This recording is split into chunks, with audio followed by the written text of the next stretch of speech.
আমি আল্লাহর কাছে বলি, হে আল্লাহ, আমার 5 মিনিটের জন্য চোখের আলো ফেরত দাও। আমার চেয়ারম্যান স্যারকে দেখবো, ডক্টর জোবাইদুর রহমানকে দেখবো। আমি একটু পাশে থাকি। হ্যাঁ, থাক।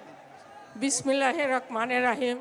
2018 সালে 14 ডিসেম্বর জনাব রোমান্না মহোদয়ের নির্বাচনের প্রচারণায় পুলিশের পোশাক পরে সামনাসামনি গুলি করছিল। আমি মনে করছিলাম যে হয়তো এগুলা গুলি পায়ের দিকে করে, আসলে চোখের দিকে যে গুলি করবে সেটা আমি জানছিলাম না। আমি যখন গুলি করে আমি মাটিতে লুটিয়ে পড়ি। আমাকে ওখানে নেওয়ার মতন পরিস্থিতি ছিল না। 3 ঘন্টা আমাকে অবরোধ করে রাখে।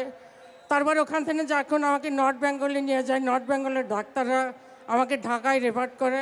আমার মা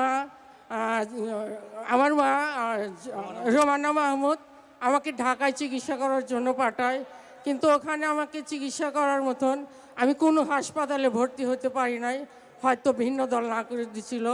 পরে যাই হোক, কায়েস ভাইয়ের টুকু ভাই আমাকে ওখানে ভর্তি করছে। পরে কৃষিবিদ মিঠুন ভাই, আমাদের ডক্টর আমানুল্লাহ স্যার আমাকে অত্যন্ত আদরের সাথে অত্যন্ত দক্ষতা মতো আমাকে চিকিৎসা করে। তারপরে আমাকে ওখানকার ডাক্তার আমাকে অন্ধ ঘোষণা করে।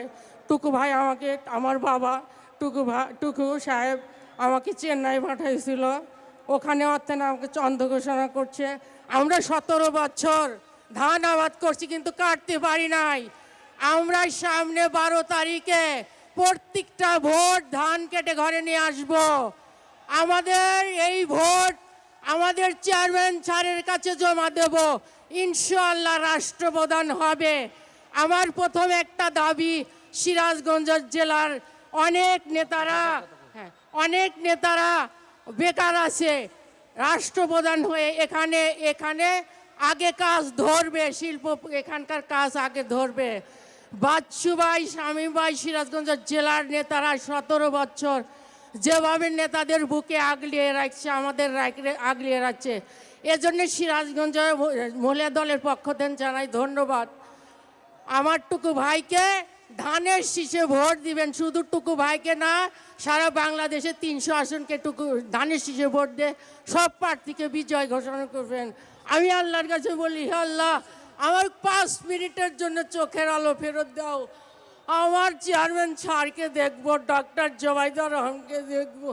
হে আল্লাহ, 5 মিনিট তোমার জন্য আমি আমার এখন দৃষ্টি ফেরত চাচ্ছি আল্লাহ। 5 মিনিট দৃষ্টি ফেরত চাচ্ছি আল্লাহ। বাচ্চু ভাইকে ধন্যবাদ জানাই। ধন্যবাদ।